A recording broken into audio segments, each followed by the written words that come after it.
بسم اللہ الرحمن الرحیم۔ ناظرین کرام، مشہور ہے کہ بنی اسرائیل میں ایک شخص تھا جس کی بیوی نہایت حسین و جمیل تھی، اور وہ شخص اپنی بیوی پر بے حد فریفتہ تھا، مگر وہ عورت زیادہ دیر تک زندہ نہ رہ سکی اور انتقال کر گئی۔ بیوی کی انتقال کا صدمہ اس شخص سے برداشت نہ ہوا اور وہ وہاں پر اس کی قبر پر ڈیرا لگا کر بیٹھ گیا۔ وہ دن رات وہاں پر بیٹھا رہتا، حتیٰ کہ وہاں پر اسے بہت عرصہ گزر گیا تھا۔ اتفاق سے ایک دن وہاں سے حضرت عیسیٰ علیہ السلام، اللہ تبارک و تعالیٰ کے عظیم پیغمبر کا گزر ہوا۔ آپ علیہ السلام اس شخص کو پریشان بیٹھے دیکھا تو اس سے اس کا سبب دریافت کیا، تو اس نے واقعہ بیان کیا۔ حضرت عیسیٰ علیہ السلام نے فرمایا، کیا تو چاہتا ہے میں تیری بیوی تیرے لیے زندہ کر دوں؟ اس نے کہا، جی حضور، میں یہی چاہتا ہوں۔ چنانچہ پیغمبر خدا حضرت عیسیٰ علیہ السلام نے اس قبر پر آواز دی تو قبر سے ایک حبشی غلام نکل کر باہر آ گیا، اور حضرت عیسیٰ علیہ السلام کو دیکھتے ہی آپ علیہ السلام کا کلمہ پڑھنے لگا۔ اسرائیلی شخص نے حبشی کو دیکھا تو عرض کیا، حضور، مجھ سے غلطی ہو گئی ہے، کیونکہ میری بیوی کی قبر تو دوسری ہے۔ جس قبر کے مردے کو آپ نے ابھی زندہ کیا ہے وہ میری بیوی کی قبر نہیں ہے۔ یہ سن کر آپ علیہ السلام نے اس حبشی سے کہا کہ تم واپس اپنی قبر میں چلے جاؤ۔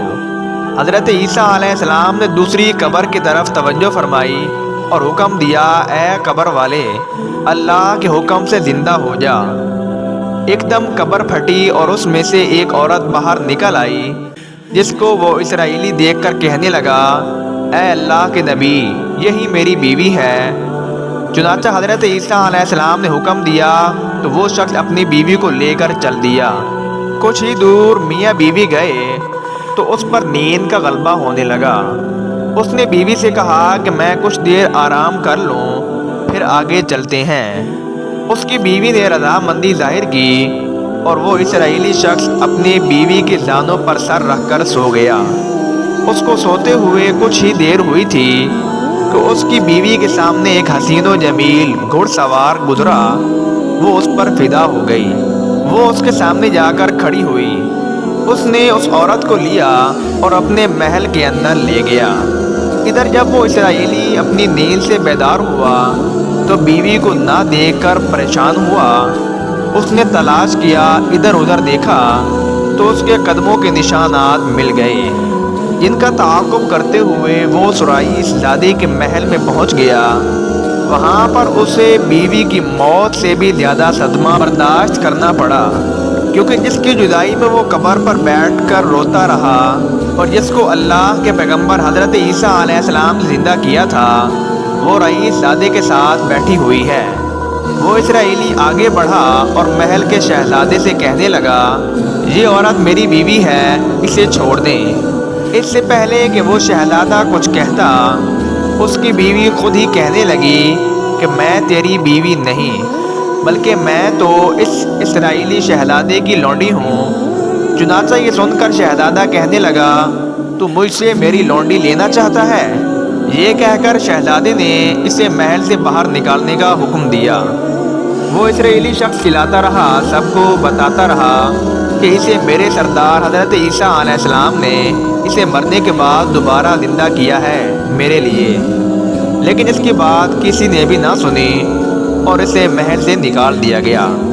اتفاق سے حضرت عیسیٰ علیہ السلام وہاں سے تشریف لے جا رہے تھے۔ اسرائیلی شخص نے آپ کو دیکھا تو رونے لگا اور عرض کرنے لگا، اے اللہ کے نبی، کیا یہ عورت میری بیوی نہیں ہے جسے آپ نے میرے لیے زندہ کیا ہے؟ آپ علیہ السلام نے اس سے فرمایا کہ یہ تمہاری ہی بیوی ہے۔ یہ سن کر عورت کہنے لگی، اے اللہ کے نبی، یہ شخص جھوٹا ہے، میں تو اس شہزادے کی لونڈی ہوں۔ پھر حضرت عیسیٰ علیہ السلام نے کہا، کیا تو وہ عورت نہیں جس کو میں نے اللہ کے حکم سے زندہ کیا ہے؟ اس نے پھر جھوٹ سے کام لیا اور کہا کہ وہ عورت میں ہرگز نہیں ہوں۔ حضرت عیسیٰ علیہ السلام نے فرمایا، تو پھر جو جان میں نے تجھے اللہ کے حکم سے دی ہے اس کو واپس دے۔ یہی کہنا تھا کہ وہ عورت گر گئی۔ یہ دیکھ کر وہ اسرائیلی شخص جو کہ قبر کے ساتھ بیٹھا چپک کر روتا رہتا تھا، اس کے دل کو بہت زیادہ قرار آ گیا اور کہنے لگا کہ اب میں کبھی بھی نگاہ نہیں کروں گا۔ یہ کہہ کر وہ میدانوں کی طرف نکل گیا اور خالصتاً اللہ تبارک و تعالیٰ کی محبت اور عبادت و ریاضت کے اندر مصروف ہو گیا، حتیٰ کہ اسی حالت میں اسے موت آ گئی۔ ناظرین کرام، ہمیں اس سے یہ پتہ چلتا ہے کہ اللہ تبارک و تعالیٰ کا کوئی حکم کسی انسان پر آ جائے، چاہے اس کا بیٹا، بیوی، جو بھی دنیا سے چلا جائے، اس کے اندر انسان کی بھلائی ہوتی ہے۔ لہذا ہر حال میں اللہ تبارک و تعالیٰ کی رضا سے راضی ہونا چاہیے۔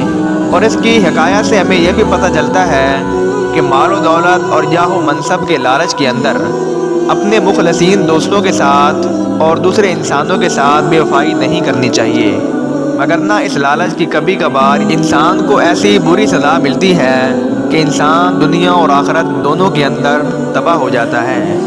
اللہ پاک سے دعا ہے کہ اللہ ہمیں اس پر عمل کرنے کی توفیق عطا فرمائے۔ امید کرتے ہیں آج کی ویڈیو آپ کو اچھی لگی ہوگی۔ اگر ویڈیو اچھی لگے تو ویڈیو کو لائک اور سبسکرائب کر دیں تاکہ ایسی ہی ویڈیو آپ تک بآسانی پہنچ سکے۔